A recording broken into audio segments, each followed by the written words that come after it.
We started the Swaeroism network way back in 2012 with an idea of giving wings to the dreams of thousands of marginalized children studying in residential schools of this state of United State of Andhra Pradesh. So the idea was tiny in those days, and then we used to come across a lot of stories of oppression, a lot of stories of frustration and subjugation. As a result, the children never used to realize their potential. So I joined as a secretary of social welfare residential school by taking break from my regular profession of policing. So ever since I joined the organization, then I happened to come across thousands of students who are very energetic, very talented, but feeling very diffident, and then feeling frustrated, and then feeling unrecognized. So that was the idea. Then the idea of Swaeros struck me. The idea behind giving the name Swaeros is to make them feel equal, make them feel liberated, and make them feel proud of their history, proud of what their parents do, what they do in the classroom, and then proud of dreaming something big. So this was the idea behind keeping the name Swaeros. And we wanted to be totally religiously agnostic. So anybody from any religion can join the Swaeros network.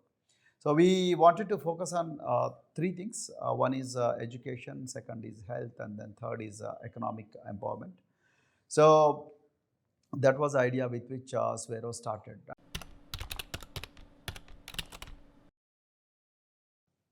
Before the advent of Swaeros network, most of the children in the schools and colleges and the universities used to feel very diffident, and then feel literally separated, excommunicated. Although they're in the classrooms, but they never felt that they are being included. They are part of the conversation in the campuses. But after the advent of Swaeroism, one of the first and foremost things we did was change the identities and then start addressing them with the Swaeros, and ban the word called Dalit, that is untouchable. So all these insulting terms have been removed from the lexicon of these students. So then later came the Everest expedition, in which two students of our schools went to Mount Everest with just 52 days training. So, and then from there, they gave the message to not just Swaeros, to the entire world, but to the entire world, stating that if you have that power within yourself, and if you have the real intention, if you have the patience to work harder, and you have the right guidance, no force on the earth can stop you from achieving what you dream every day. So that's the message they gave, not from a lower ground, not from their huts, not from their separated villages, but from the top of the Mount Everest. These people, they gave the a message that we can do anything, and then no force on the earth can stop them.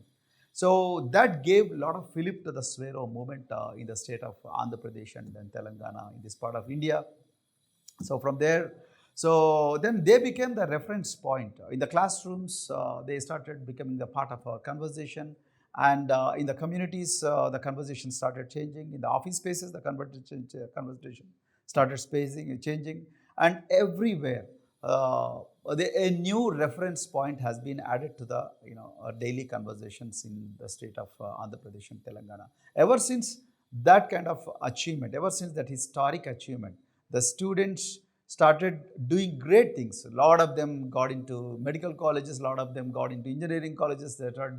They started topping all the competitive examinations. Some of them got into distinction category in all the universities.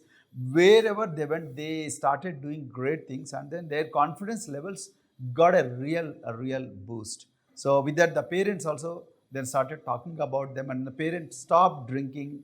Then parents started saving money for the education of their kids, and parents started repairing the homes, and then adding additional space for study of the kids. And then parents got the respect, and then the people whom they used to work for in the villages, even they also started respecting these poor people. So because of their children's achievements. So a lot of unimaginable things have happened ever since Swaeros network has come into place in the identity politics. So that's how Swaeros network started. Now it is not just restricted to welfare residential schools in India, but it is restricted. It has expanded to all the spaces. It has expanded to government offices. It expanded to airports. It has been expanded to cultural space.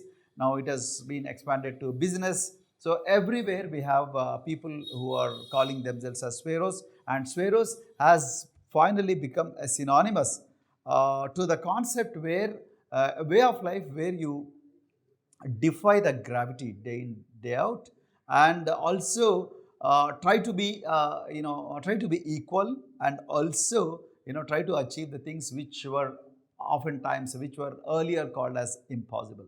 So this is what Swaeroism tells. It doesn't matter whether you are a woman or a man, whether you are transgender.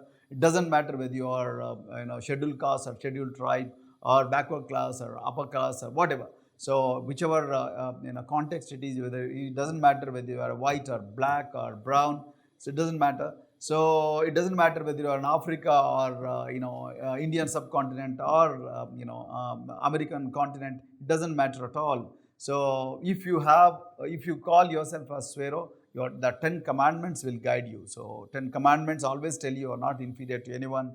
You shall be the leader wherever you are, and then you shall not blame others for your failures, and then you shall repay what you borrow, and then you shall never fear the unknown, and in that journey you shall never give up. So these are the commandments that guide the life of a Swaero. So as you see, the children are, the students are, the people who call themselves as Swaeros are doing great things in their lives. So that is what Swaeroism has done in the last 10 years. I'm very happy about it.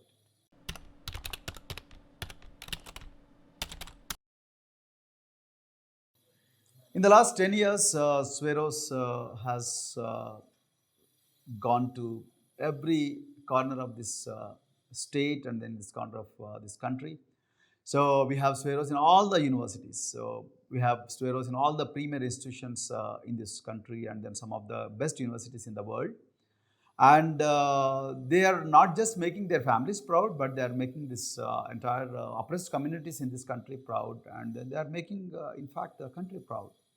So what will happen to Swaeros in the days to come? I think Swaeros will become a very coveted way of life. Many people would aspire to become Swaeros, irrespective of their religious identities, irrespective of their geographical underpinnings.